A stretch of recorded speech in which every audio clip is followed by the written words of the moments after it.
And welcome back to SoulBack. This is the R&B podcast. Kyle here, back with Tom and Ed. Guys, another week and another podcast, and looking forward to this one as usual. Yes, another podcast. We're at a weird time. Thank my boys for accommodating me. Your boy was a little under the weather last night, so we couldn't do our usual time. But we're back on a Sunday morning, and I saw those Lil Nas X tweets. So Lord knows y'all need Jesus on a Sunday morning. Rumor has that you were out of commission last week because you were choking on a chicken bone. That's what you get for eating that so aggressively. First of all, I need you not to criticize my chicken consumption when you leave 90% of the meat on the bone. It is disgusting. It's also very safe. Children out there. It might be disgusting. It's also very safe. It's safe, but good Lord, you're hungry. How do you go to bed hungry? Kyle, can I tell you something? I'm still fired up from last episode. We had that great discussion about Bruno Mars. Man, everyone was disagreeing with me, I think, across the board. And then our friend Dan Bamber reached out to me all the way from Australia this morning and said he 100% agreed with me. Wow. Thank you, Dan Bamber. He said it sounded like something that was copying the 70s, sounded dated. That's one for the good guys right there. Well, two people were wrong, but there's like, shout out to my man Dan, because we have debated that before, so it's no surprise that he was on your side this time. But there's always the next time to get it right. Oh man, my boy Bamber.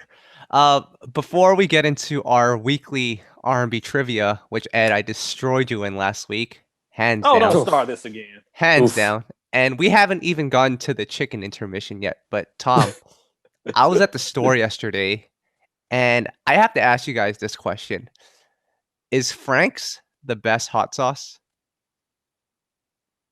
No, Frank's. I'm puzzled because I don't eat hot sauce. What's hot sauce? Now, hot sauce is a little risky in my opinion. You haven't had sauce? That'll burn right through your tongue. What do you do with hot sauce? It's true. It's true. Yeah, I'm not big into hot sauce because it's. Oh, okay. I know what Frank's is. We actually have Frank's in the freezer. But anyway, I'm not big into hot sauce because it's overpowering. Like, I don't want to taste something and it tastes like hot. I want my sauce to taste to kind of complement the food, not completely overpowered. I thought Texas Pete was par excellence, but that's just me. Oh yes. Listen, if you're eating a meal and you got to go and you're sweating and your face is red, how is that an enjoyable meal, guys? You're burning you're burning calories while you're eating. It doesn't get better than that. Actually, that's a smart tip right there. That's important. Tom, it's time for our weekly R&B trivia, which again, Ed, that was. Have you ever played Mike Tyson Knockout for Super Nintendo? First of all, it's called Mike Tyson's Punch Out. So yes, I've played it. Obviously, you have not. I have not. No. I think the last Super Nintendo fighting game I played was like, what is it, Killer Instinct? You remember that game? Oh, Killer Instinct, of course. That was a fun game. And I've got Punch Out on my little Super Nintendo Mini over here. Okay, well, Tom, break it down for us. You have a trivia every week that you do. You started with the people first, and now you're going to do it with us. Yeah, we had this great trivia online with some of our supporters. You guys last week, it was a little embarrassing at times. I thought you guys were the R&B experts. Ed could barely even name a Portrait song. Who was alive when Portrait was here? I was the only one. You two were embryos and toddlers. Listen, so I came up with some categories. I asked each Kyle and Ed to answer a trivia question from that category. Listen, guys, I toned it down this week. We've got some easier questions. We don't need to make anyone look bad, so we got to represent for R&B. If you're playing along at home, we'll give you a few seconds to answer each one, and we'll get right into the first category. That is, name the group members.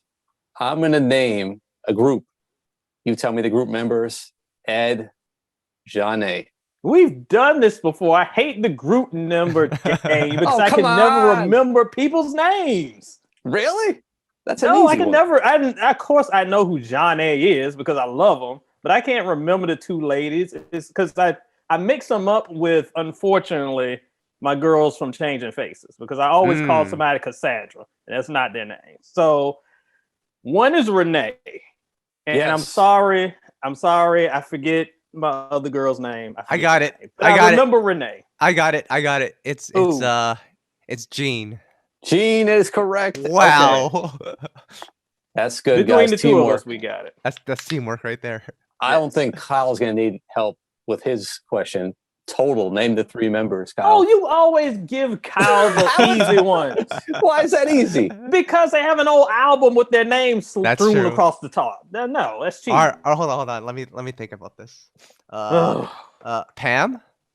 Yes. Our Uh-huh. girl. Kima. Yes. Uh-huh. And I hear it in my head. I hear it in my head right now. I hear Missy saying it. Keisha. Yes. Oh. Yes. Good job. Yeah. All right. Next category. Name 3 songs by. I'm going to tell you an artist. You name 3 songs by that artist. Let's hope we don't have a repeat of last week's embarrassment. Shout out to Portrait. We still love you. We can't name your songs, but I was just blanking on the first song. Ed, yours is Kerry Hilson. Oh my gosh. Oh, my girl Carrie. I didn't give you that one, Kyle. I gave that one to Ed. Ed, you gotta know my girl Carrie. She looks good. She writes good. She sings good. You gotta know this one. I mean, check out the Soul and Stereo Cypher on Facebook. We were just talking about her yesterday and the unfortunate quote unquote Beyonce curse. I'll get into that in another combo. But let's talk about the songs I actually like from her. I love Energy. I feel like we don't talk about that one enough. That one's cool. What's the joint with the Chris Brown song? I can't think of it right now, but I love that song. I'll go with the song that they ran into the ground, Knock You Down. Sometimes love. Every time that came on, I was like, okay, y'all. I've heard it 100,000 times. Yep. We good. But since I'm blanking on the Chris Brown song, I'll do the Lil Wayne song, Turning Me On. Pretty Girl Rock, was that another one? That was another one that got played to death. In 2009, she was everywhere. Good job, Ed. You got it. Kyle, yours is a little harder, actually. All right. Mario Winans. Ooh. All right. You can do this. I can do this. He All got right. this one. So we have I Don't Want to Know. We have Never Really Was. And what's the third one? No features, right? No. That's cheap. No features. Thinking here. Come on, name his debut single from his first album on Motown. Kyle is not gonna know that. I hear. No, I've got nothing. Oh, it's almost like I Don't Want to Know. I Want to Know.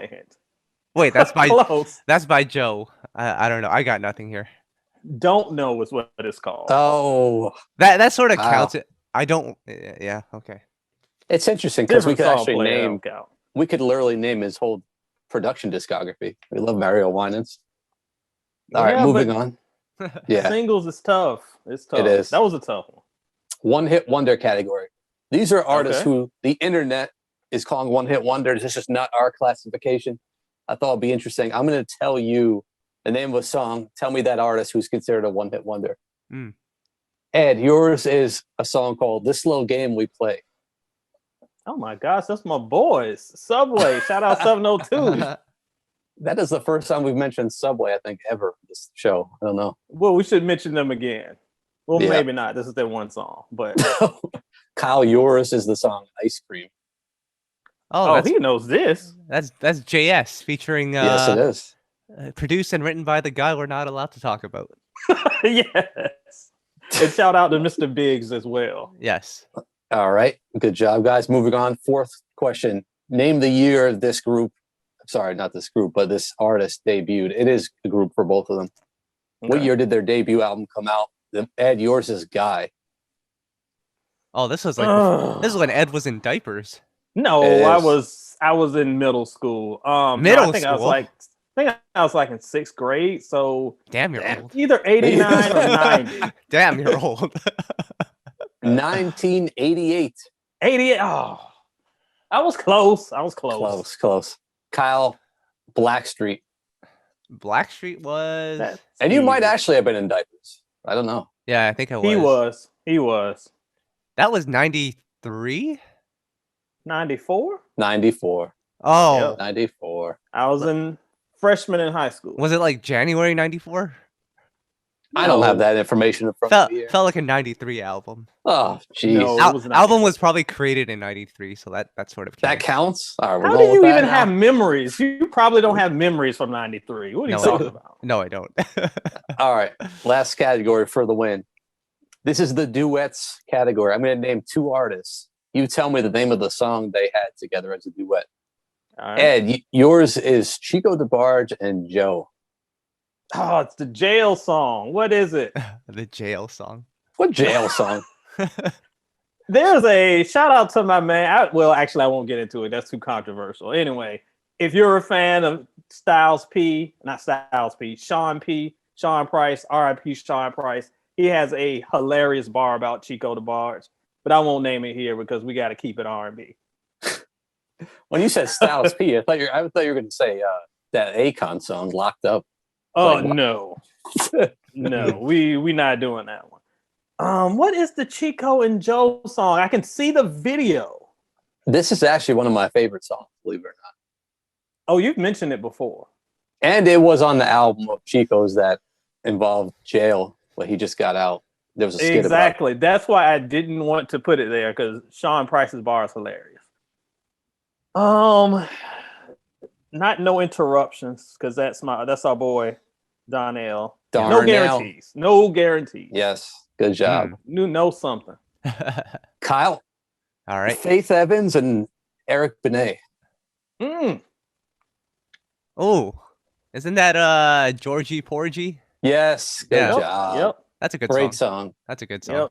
Wait, All is right. that Tom? Is that song better or the To Me and Eric Benet record? Well, to me and Eric Benet is like one of the best ballads ever That's of the true. 90s. That's true. But Yeah, you I can't love this compare Faith. those two. Yeah, I don't listen to that one because I don't listen to slow songs really anymore. So this Faith and Eric Benet one is for me. it's a little more groovy for you. Yes, I need that groove, guys. You know what I'm talking about, Ed. God. That's Silk. Don't remind me. Ed, that Silk Sonic groove is what he's missing. Don't get him started on that. Him and Bamber Listen, sitting in what the do you- corner being curmudgeons. What are you sitting around in a dark room listening to sad songs, guys? Come on, we need a Oh, groove. man. Yes, that's what I do. Yes. Yep. Jeez, all right, we're done. Good job, guys. Who won? I think I won, right? I think it might have been a tie. No, I think Kyle won, actually. Yeah. Good job, Well, you Kyle's can't just 2-0. give it to Kyle. No, who's taking score? Is Damon still here? Damon taking score on No, Instagram. Ed, that was equivalent to like if we were playing Street Fighter and our health was at like 1 bar each, and then I pressed like down kick and I just like swept you. But you had 0 energy in your bar. That Yep. happens all the time with my brother with that stupid E-Honda and those slaps. Yep. Oh. Many screaming battles over that. Yep. Oh boy. Ed, you seem like a jumping kick type of guy in Street Fighter. You would just jump I and am kick. very much a jumping kick kind of guy. Oh, That that's is me. awful. That's not real fighting. Oh boy. All right. Well, Tom, thank you for that lovely installment of the R&B trivia. And I hope the people at home watching this are also taking part in this. I want to see how good you guys are at this. And hit us up when you do get 100%, and maybe we'll get you on this and have you go head to head with Ed. You might win, but we'll see. We'll see. We'll see. Can we talk about Chris Brown for a second, guys? No, do we have to? Well, I just read a very significant stat, and I think it opens up a bigger conversation. So there is this chart known as the R&B and hip hop Airplay chart. This is like the songs that the radio plays, and they do a chart on it.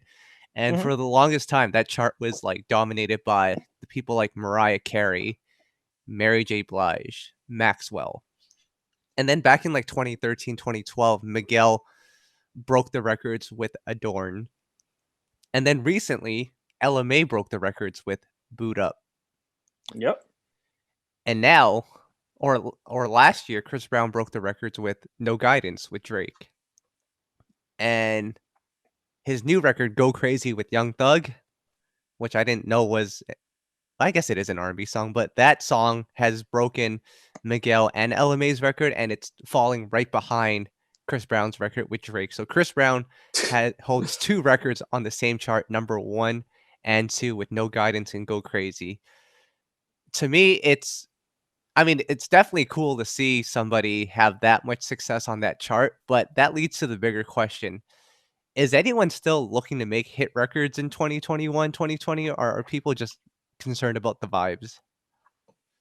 I think that people are looking toward creating hit records, but I'll say this when it comes to records and we're busting all these records. I don't think there's any coincidence that we look now in 2021, 2020, and 2019, all these long-standing records that have standed for years and years, all of a sudden getting busted all over the place. Mm-hmm. It's because I think the metrics are changing, and I think that needs to be kept in mind when we have discussions about this, because it was just revealed not long ago that Maxwell's Ascension went platinum. And we were in the Soul and Stereo Cypher on Facebook. Go join us there if you like talking R&B.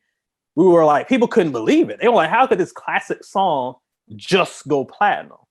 It's because a lot of times, and I'm gonna get on my old man soapbox here, so get a drink and get comfortable. We're using different metrics to judge different eras. And this era is judged a lot by streaming, and a lot of the presentations of the songs were much different than they were a few decades ago, because hip hop is more mainstream. We see more hip hop flavored R&B records being pushed much, much further than something like a Maxwell Ascension that may be considered a classic in R&B circles, but not really in mainstream circles. So I see these numbers of the Cousin Chris and the Nicki Minaj and all these people, and we're screaming, they're better than the Beatles because they stream blah, blah, blah. Look, player, that's like saying that's like saying Beethoven is whacker than the Migos because you can't judge two different metrics against each other. So we're seeing these artists, and good for Cousin Chris and good for everybody else, with these songs just blowing up, busting records, and that's great. But I just caution everyone listening who use those metrics to measure them against songs from the 90s and the 80s and the 70s and try to place them above them, because we're using two different numbers and two different sets of games. This is actually an interesting discussion. We were talking about this in our group chat, which is always a fun place to have a conversation about R&B. But I mean, there's a few things that come to mind. Like, are artists even really pushing that radio these days? Because like a lot of people get confused as consumers. You know, a hit just doesn't become a hit. You got to put a lot of money behind it. I mean, Chris Brown seems like someone who's always spent a ton of money to promote his songs at radio, and it's benefited him. But like, you know, Avant is not going to come out and spend $1 million to put his song number one on radio. It just doesn't make sense. This doesn't really have to do anything to do with the quality. You know, that's just how the landscape is. And if you look at Chris Brown's generation, who is he competing against? I mean, Trey Songz, obviously, he didn't do anything with his songs at radio when his album came out, which he really liked, Kyle. And then, so who is he? Who is he up against? But more importantly, Kyle, it led me to a conversation I had with you. Is Chris Brown's music timeless? I mean, what do people remember him for? He's had a ton of hits. But at the end of the day, which timeless songs? And you gave me a few examples of ones that were his biggest hits. They crossed over. And it's actually a fascinating discussion. But you named a few, and I was like, what, really? Well, I think the conversation started when we were talking about that potential Usher versus Chris Brown versus, and I don't need you to get on that. I know you've been yelling about that the whole week, but Chris, and let me just say this: no guidance and go crazy. Like in 2021, we have records that when you look at the charts, they're at like number 3, and you've never heard of them before.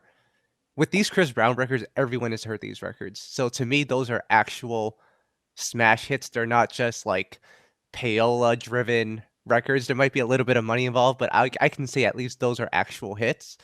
But in terms of his timeless records, I think a lot of it is,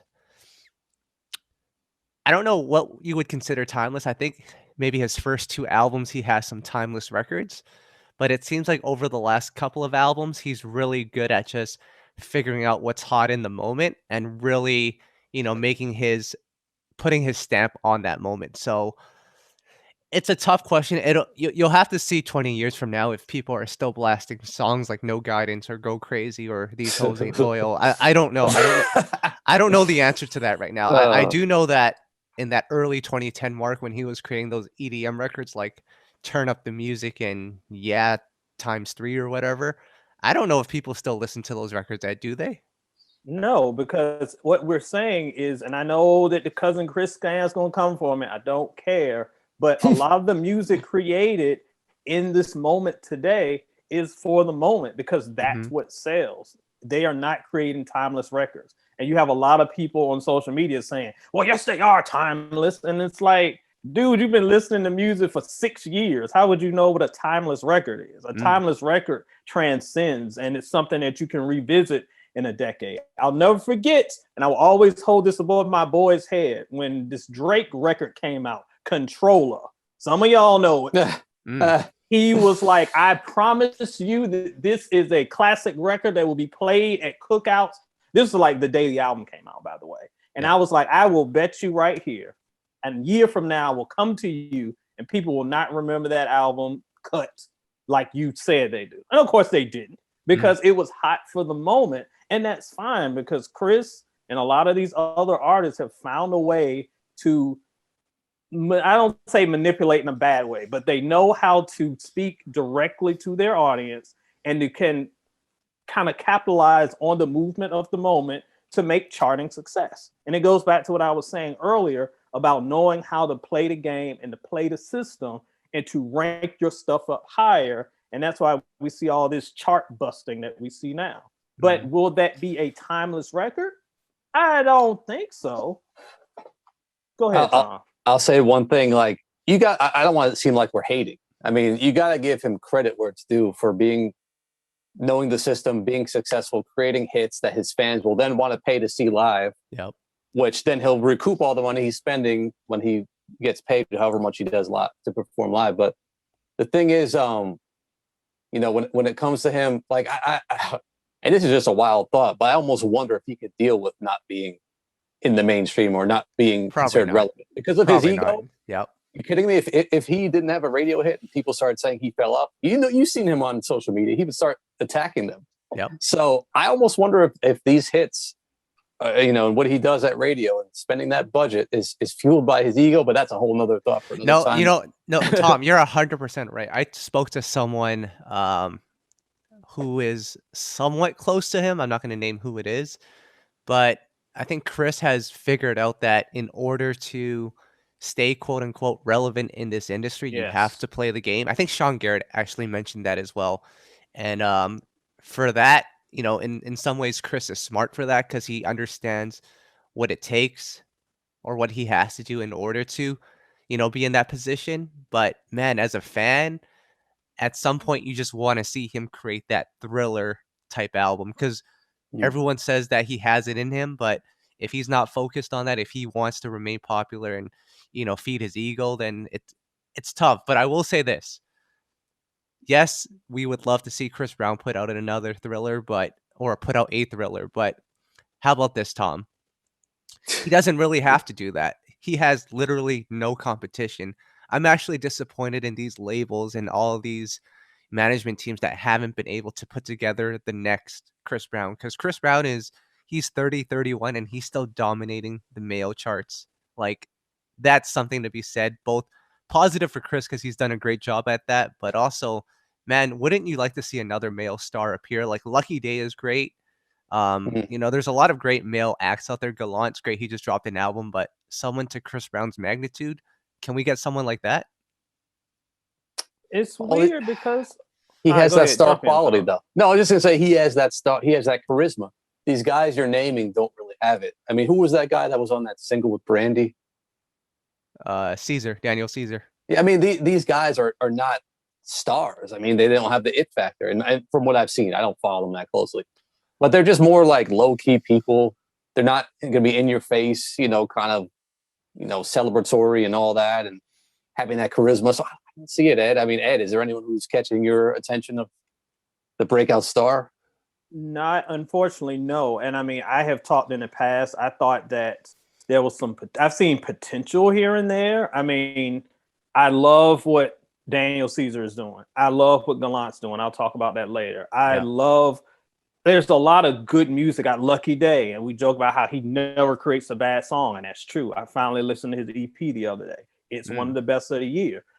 These dudes create good music, but when it comes to the top level stardom, look at today's biggest stars: Cousin Chris, Lil Nas X, Cardi B, Megan Thee Stallion. These are artists that, beyond whether you like their music or not, they have a large presence, and it's very big on social media. They know how to present themselves in bombastic, outrageous ways. And the artists that I just mentioned are incredible artists, probably better than some of the names that I mentioned. But when it comes to the star level, they don't have it. That's why I give Chris credit for that. But to Kyle's point, it is frustrating as a fan, when you see an artist that you know can deliver a better album than we get. I listen to these albums with the 55 tracks on them, and I could easily pick out 13, and it would be the best album he's put out in a decade. But that's not what he's for, because this audience doesn't care about albums. They don't measure greatness by albums. They measure greatness by, do you have a song that moves me in this moment? Do you have a song that trends on social media? Do you have a song that's going to make all the news outlets pissed off and write all these think pieces so we can say, oh, they're out of touch? If you have those elements, you're a star. If you have a collection of good music, and it's weird that we're at this place, but that's where we are. Yeah. Yep. Last one I'll say is a name that did come to mind in terms of somebody that I thought would be a star, and I think he is. Miguel was a star, but he doesn't seem, Tom, and you've met him, so maybe you can tell me if it's true, but he doesn't seem like the type of guy that wants to be in your face, all over magazines and blogs and all that. He just wants to make his music. There's a little bit of mystique to him, but he doesn't want to be a superstar. Yeah, I agree. I mean, he's super cool. He has charisma, but he's a regular guy. He's married. I mean, how many R&B artists are even married that you can think of at that age? So, yeah, I mean, some of these guys are just normal. I mean, even look to the 90s. John B., Donnell Jones were some of the biggest stars. They're just normal, humble guys. But nowadays, you need to have that extra level to be considered a star, and that's what it's all about. So, yeah, it's a different time. It's different for sure.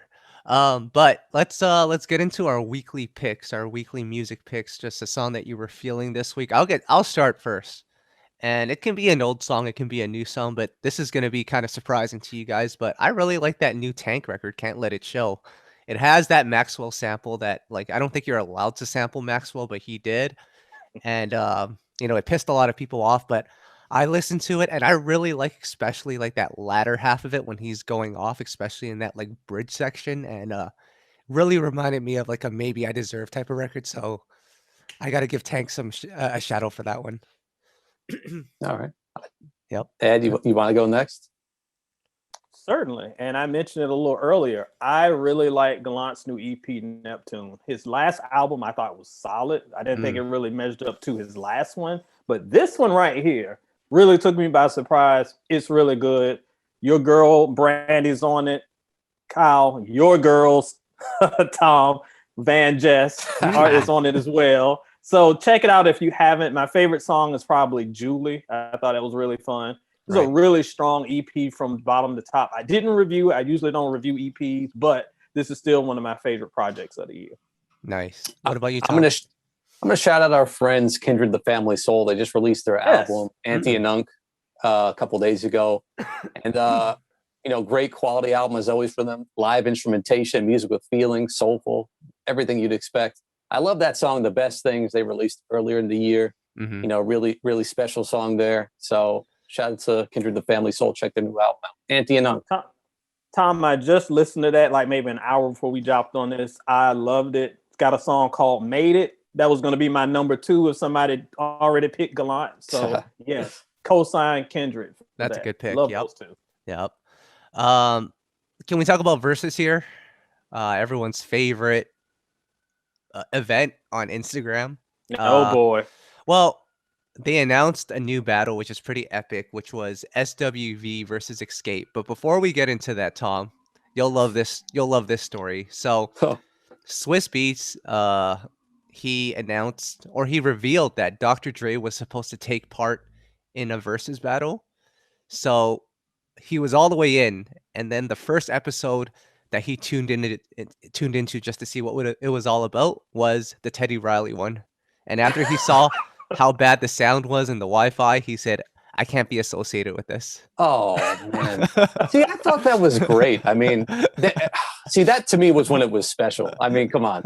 They tried. Teddy Riley was trying. You know, I mean, what can you do? What can you expect? They didn't have a tech guy with them there, did they? I mean, come on. Yeah. It provided a lot of memes. It was kind of a mess. So I can see Dre being like, okay, but I wish he had looked at any of the others because that was just one off that.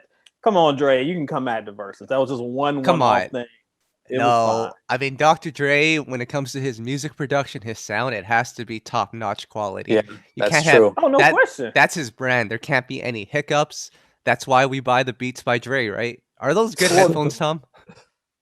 I had those about 10 years ago, actually. And then in New York, everyone had them. Like, I need these. But then it kind of, I don't know, Ed, in your part of the country, do people still wear those? They kind of my part of the country. And yes, in the Hudson igloos that we live in, yes, we found somewhere to plug them into the wall. But no, I've heard them. And I mean, they were good, but I never really fell for the big hype. Like, they were better than like Walmart headphones, but I don't know. This whole like they are the most important headphones you could ever have because you could hear every nuance.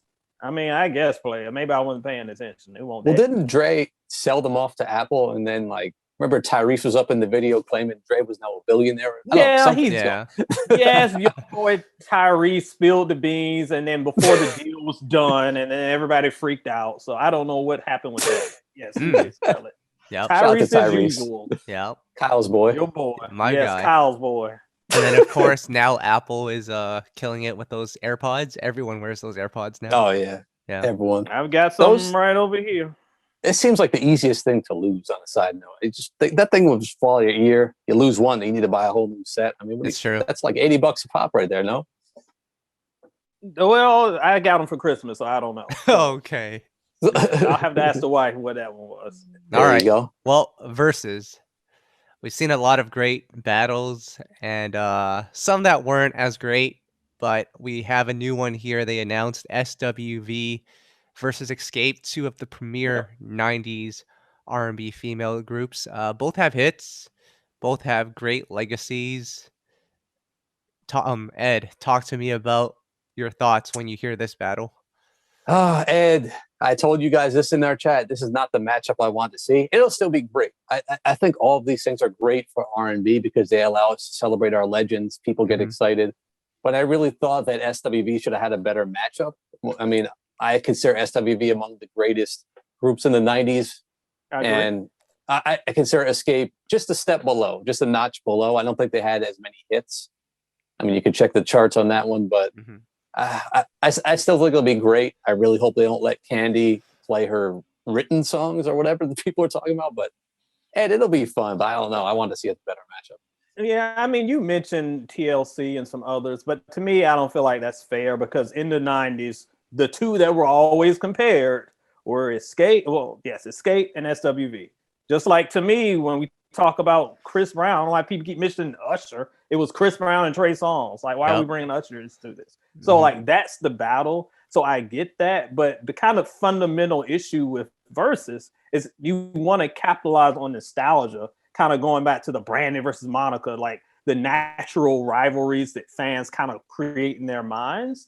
But it doesn't really match up on paper. I love Xscape. I think everybody knows that. I love SWV. I think everybody knows that as well. When it comes to hits per hits, SWV kind of crushes them in a lot of ways. And that's not to say that that Xscape doesn't have hits, because they have plenty of hits. And that taking away the Candy stuff, like they have plenty, but their run was smaller. They had a shorter run. Their kind of, I would say their scope was a little smaller. SWV just always felt slightly above. And again, taking nothing away from my girls, because I thought Latasha should have been a solo star. You heard it here. I thought she was incredible. So, and y'all also sleep on their third album, because their third album is great. But when we put song versus songs, I think SWV kind of knocks it out of the park, but it's going to be a fun versus, no doubt. Do you think Xscape, if they didn't break up after their third album, could have gone on for a little longer because I feel like that sound that they created, their style, it would have fit well in the 2000s. Absolutely. If you look at their 3 albums, they were able to evolve each time. That first album, they were straight up chicks with the Timbs, look like they just beat you in front of the bodega. Like that's how they first came out. They went with a more classier sound every time, kind of sexed it up on the third album. I guarantee you they would evolve into the 2000s and probably been one of those groups like Jagged Edge that we saw go from the 90s well into the 2000s and was able to keep changing it up. I really thought that they could have done that. And whereas SWV kind of took that time off, if they had done that, man, this would have been a closer fight and they would probably be even remembered even better. So I wish we got more of them. To this day, I wish we got more Xscape because they're great. Can you guys answer that same question for SWV? I mean, obviously they came back together over a decade later and came back with an album. I just wonder what their trajectory would have been had they continued past their third album into the early 2000s. Would they have made it? Would they have been a success? Well, wait, just to correct me if I'm wrong, the third album is Release Some Tension, right? Yes. Yes, that was 97. Yeah, well, here's how I look at it, right? So when you look at Xscape's first album versus their third album, you know, their style may have changed a little bit, but sonically, you could still kind of tell that it's the same group. With SWV, that third album though was labeled for SWV. You guys know that. I mean, there was a rapper on every song. Yeah, so that wasn't really them, you know. But if you have that, can you really go backwards and go back to the stuff that they created with Brian Alexander Morgan? I don't know. Like that's kind of hard to do, to present something to the fans, and you know it might be forced to them, but you know, Ed, I know you love that Release Some Tension album, and it's very hip hop driven. So you go from that back to the original sound. Is everyone gonna hop on? What about those new fans that love those records that you know they did with Missy and Tim? Like, is that even possible?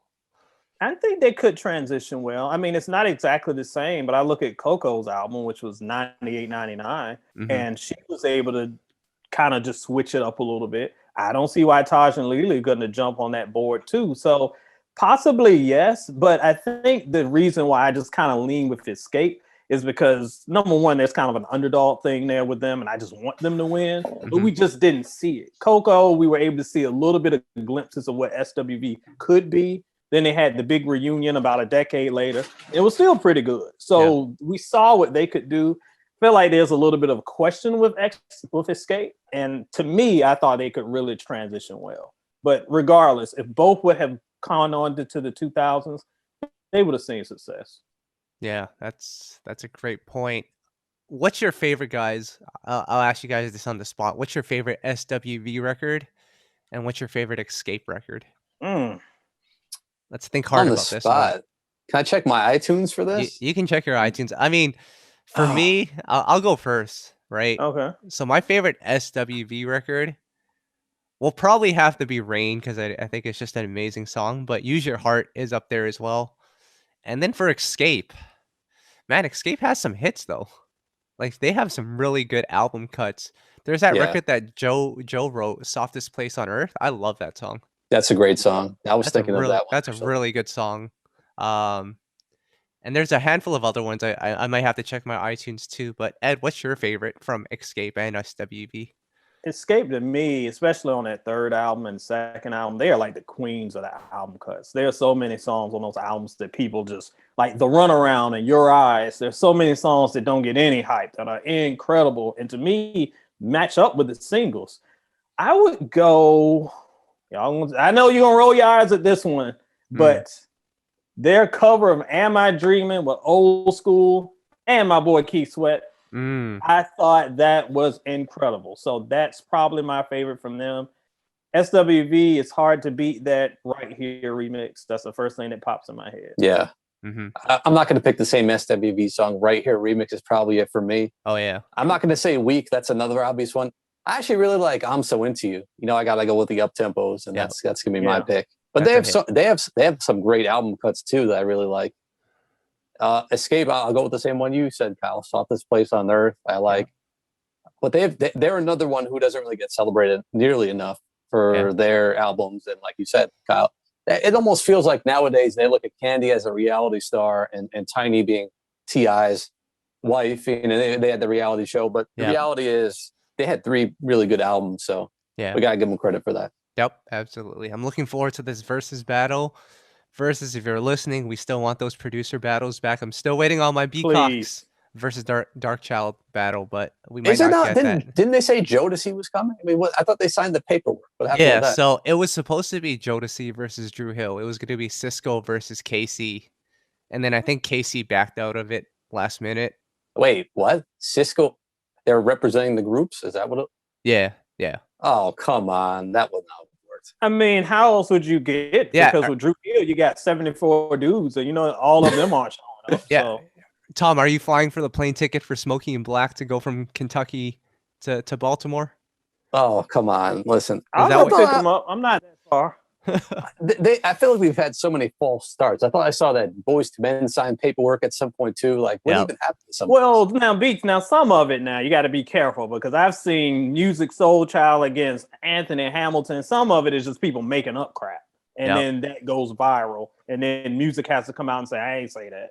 And Lil Kim versus somebody was another fake one. So you do have to be careful. But I do remember the Drew Hill versus Jodeci, KC, whatever it was. So that was, I think. Which is also a weird battle. I don't think. Yes, very weird. I don't know why people keep putting Drew Hill and Jodeci together. Like, Drew Hill was inspired by Jodeci. You can't do that, and that's what kills me. It's the same thing when T.I. was running his mouth and Busta Rhymes was like, okay, I'll challenge you. And he was like, no, you're not in my generation. And people were like, oh, well, that's right, because they didn't want to see T.I. get dusted by Busta. But you can't have it both ways. Either it's going to be a generational battle or not. So Jodeci, Boyz II Men, okay. Drew Hill, Jagged Edge, okay. Those are generations. When you mix them, it gets weird. Well, listen, we know the matchups that need to happen. It's unfortunate that a lot of these artists probably just don't want to do it. Yeah, they don't. No one wants to take the L, because Lord knows that's the biggest sin on the internet, to take the L. Well, Ed, if not Jodeci and Jagged Edge already got taken, who would Drew Hill even battle? Like Silk?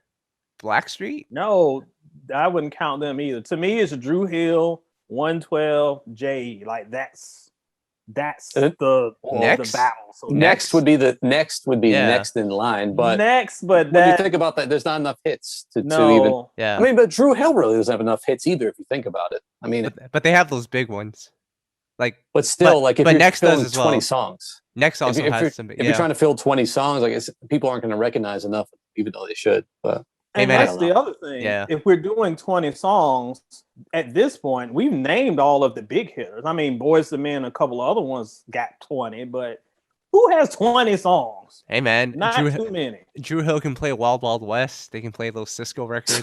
Wild West. They can keep Wild Wild West. First of all, that one. All right. Well, let's get into the chicken intermission, guys. Oh boy.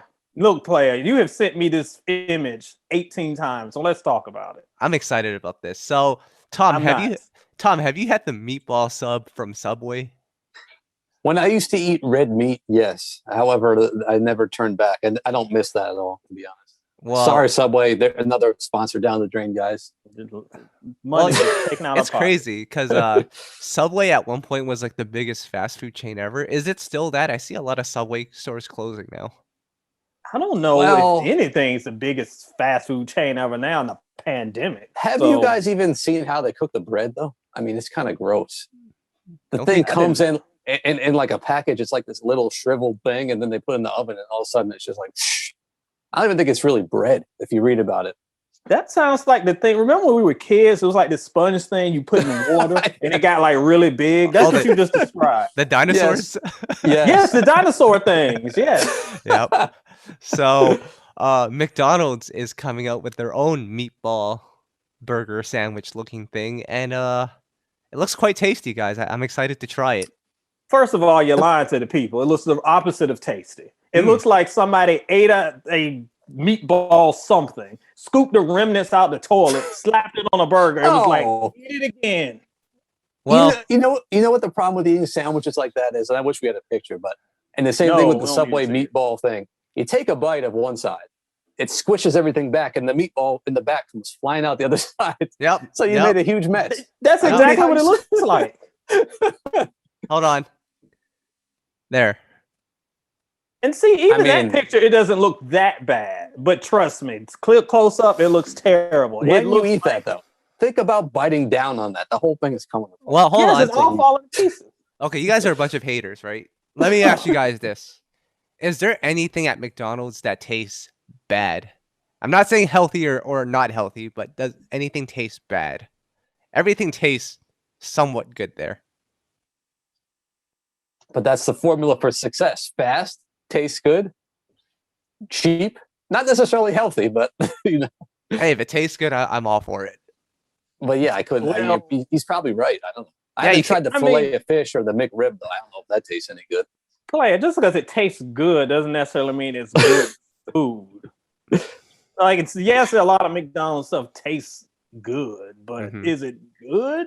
I don't know. Like, if you just ate the bread, I'm sure it would taste like construction paper.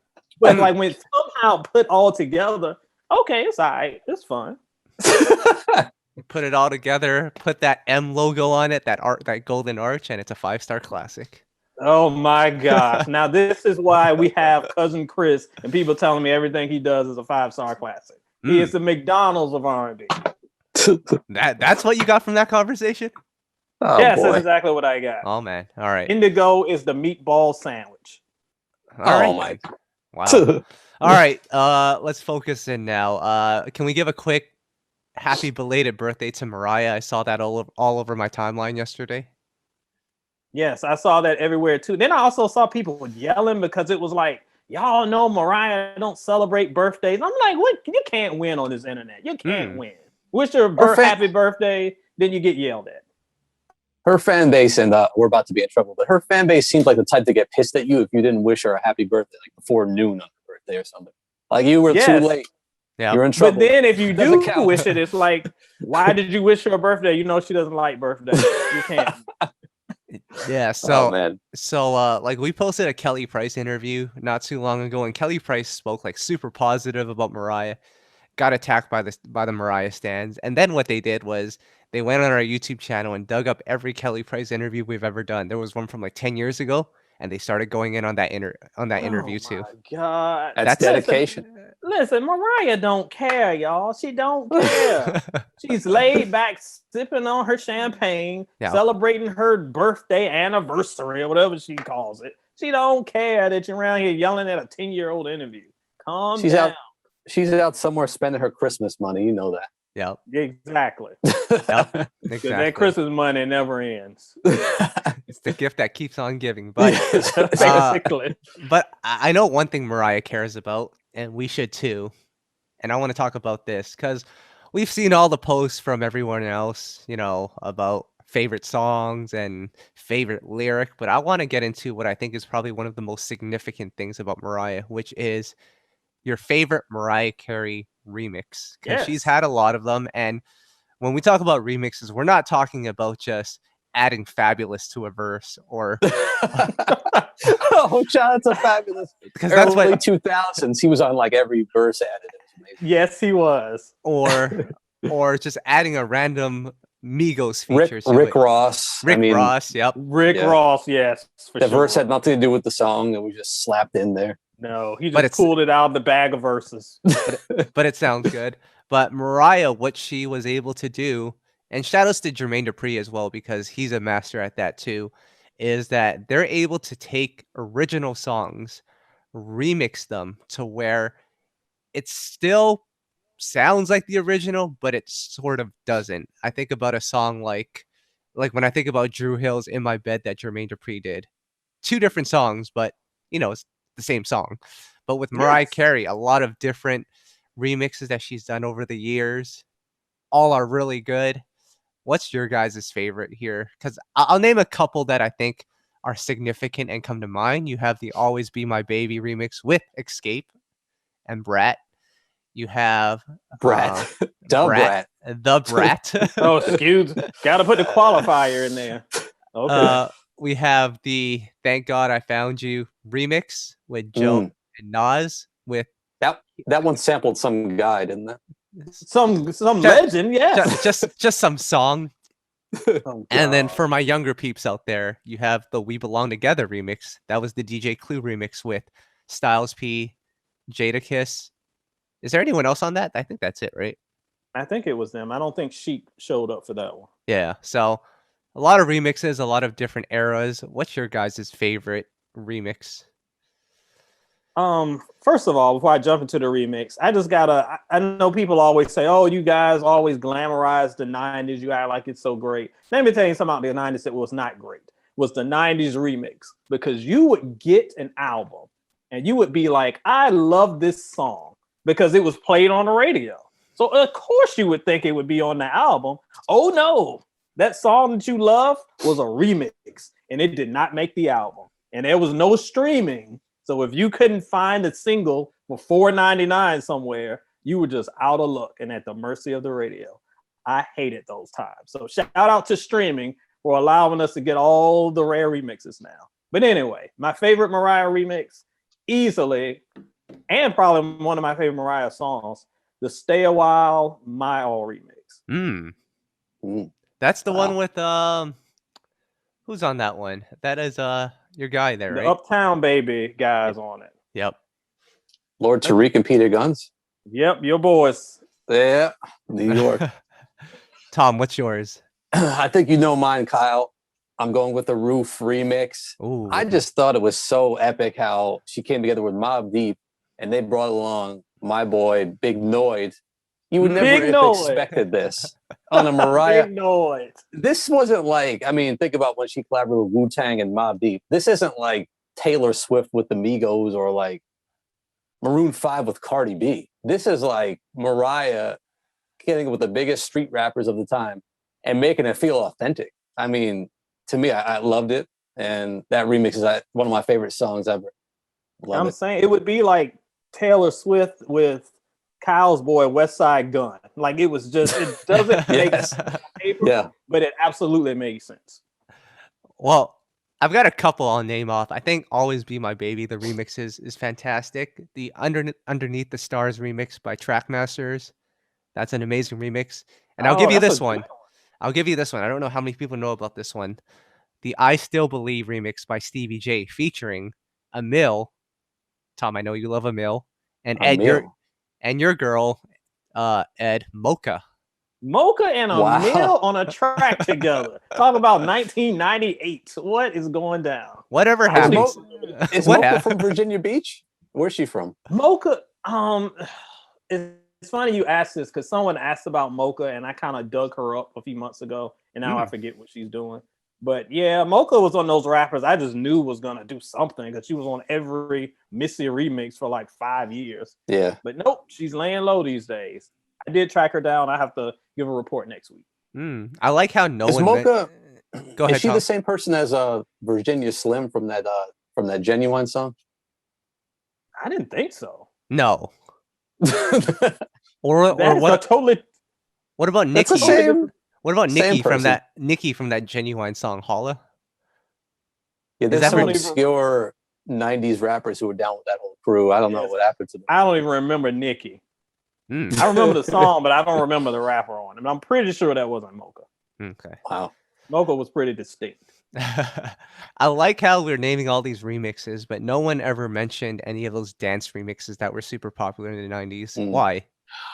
Because, I mean, I know that there's a market for that, and I'm sure there are people listening who are going to be like, man, I love that remix. But between Mariah and Deborah Cox, it felt like every album would have 4 remixes of the same song all on the back, and they all had the same tempo, and it was lighting the clubs up, but I was not in those clubs. Yeah. This wasn't my speed. Fair enough. It's time to get into some of our favorite things of all time here. Are we going with the milk carton first, Tom, or are we going with the love letters, Tom? I thought we were going with the chicken. I was like, we already did that. Let's go with the love letters. I got it ready, Ed. Okay, what you got this time? Love letters, for those who haven't heard before, Ed does a column on his site. Ed, you explained it. Yeah, so over on soulandstereo.com, you can scroll down and see the section called Love Letters. And this is where readers submit their love questions to your boy. and I give my sage advice, as I try to do on this podcast. These two don't pay me any attention, but this is how I give back, by listening to people's business and putting it all on the internet for everybody to see. And last week you gave some great advice to a young lady named Shelly who was getting spit game to from JC Chasez, and I don't think it's going to work out. Basically, who's Shelly? How did you come up with that name? We got to go with fake names. We can't use real names. Yes, I think I can't use real names on love letters. All but you throw JC Chasez under the bus. Okay. He can afford it. He'll be all right. All right. So what I want you to do, Ed, I'm going to name a song. You tell me your response to the singer of this song.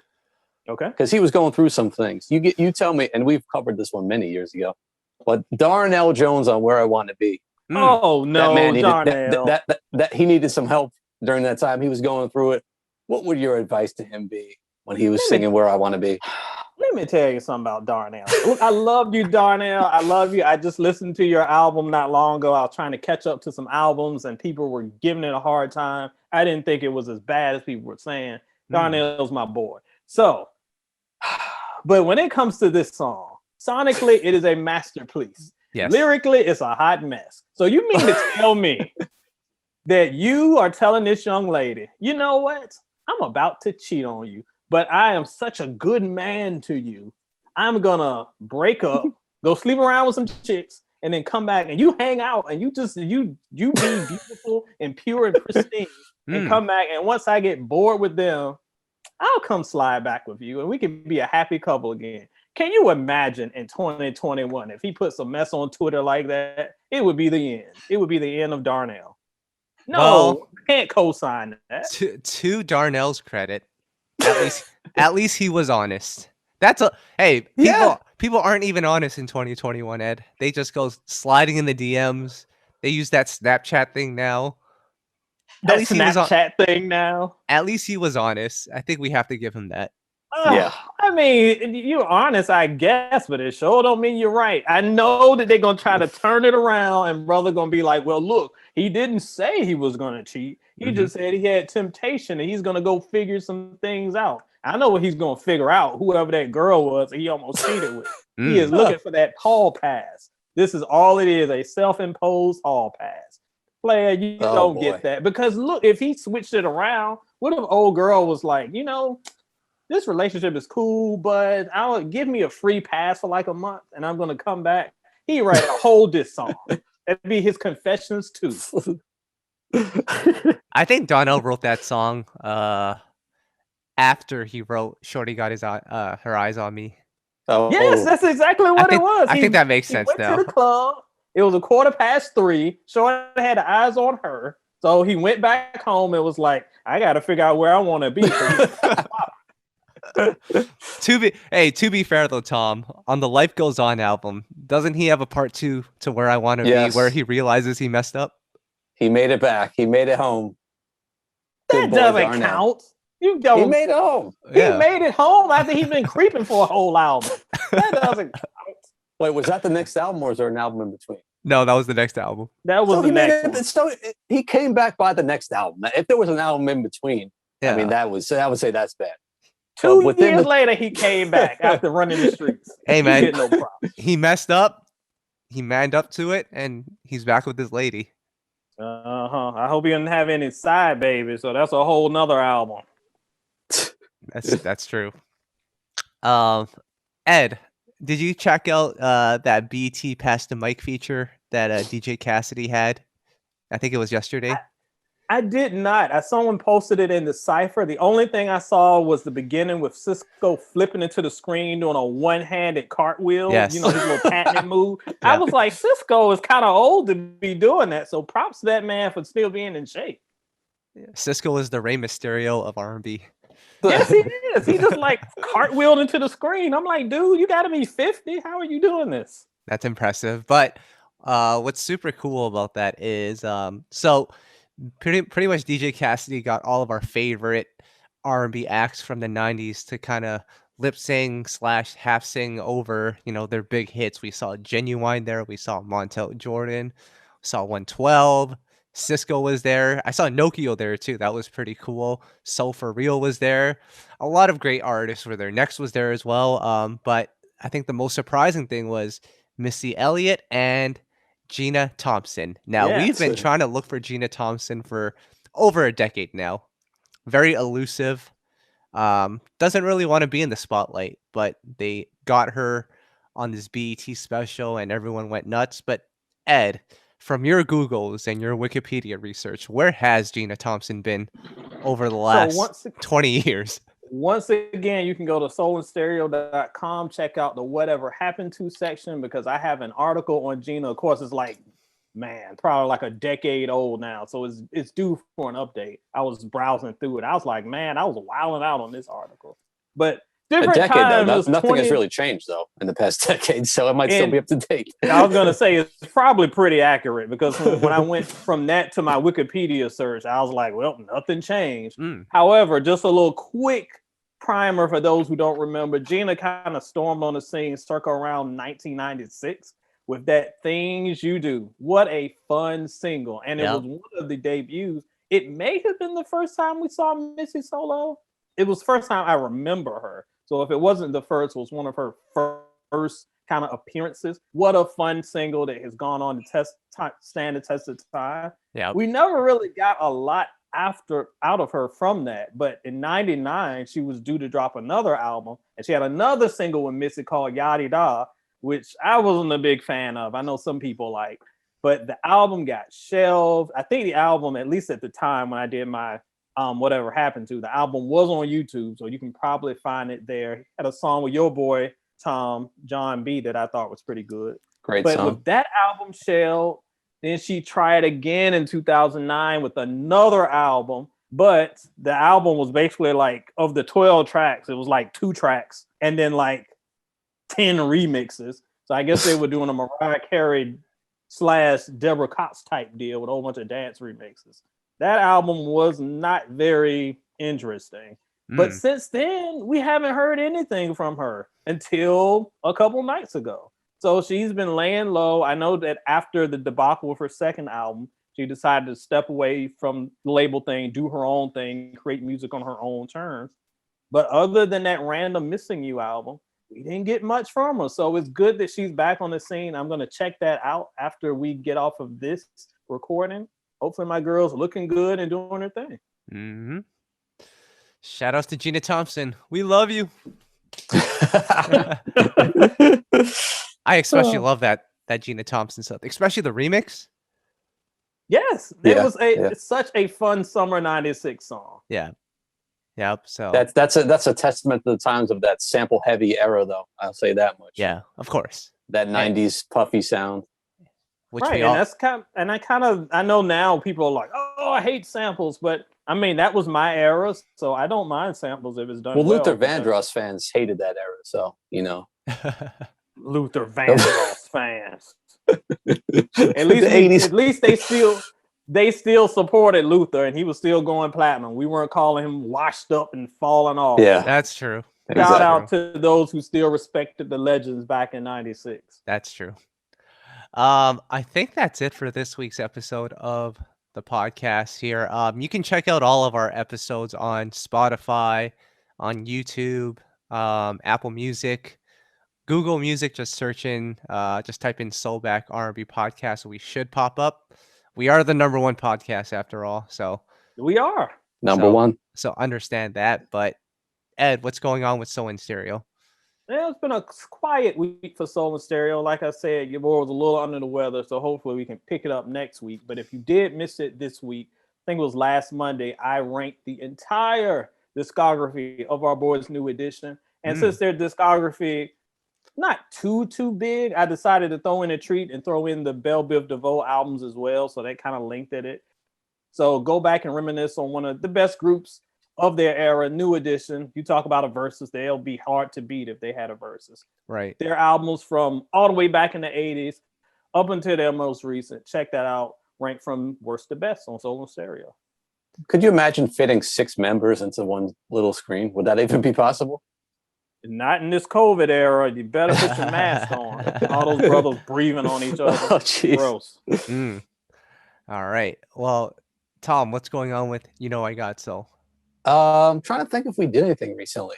No, we didn't. It's been kind of slow. Yeah. No, we did. No, we didn't. There's did some not. albums coming out though. It's gonna be picking up. After 7, just put out a new single. Yeah. That's on the site. It's pretty good. Yes, I meant to mention that. Yes, it's good. That I could have picked that one earlier. But yeah, I mean, just check out that Kindred album that's on the site. We got a couple interviews we're working to lock in. Yep. You're going to a concert soon, Kyle? A virtual concert, maybe. I don't think I'm going to a real concert. Like, you better You'll be the in first a of us bubble, 3 to go. You're the Yeah. youngest one. You can go to a concert. I, Yeah. Setting that up. I'm not going anywhere until I get this vaccine. Same. Yeah. So I think that's it for this week. It's an early episode. I don't know who's tuning into this, but you guys can again catch this later on, and we'll be back next week with another great one. So you guys take care, be safe, and we'll see you soon.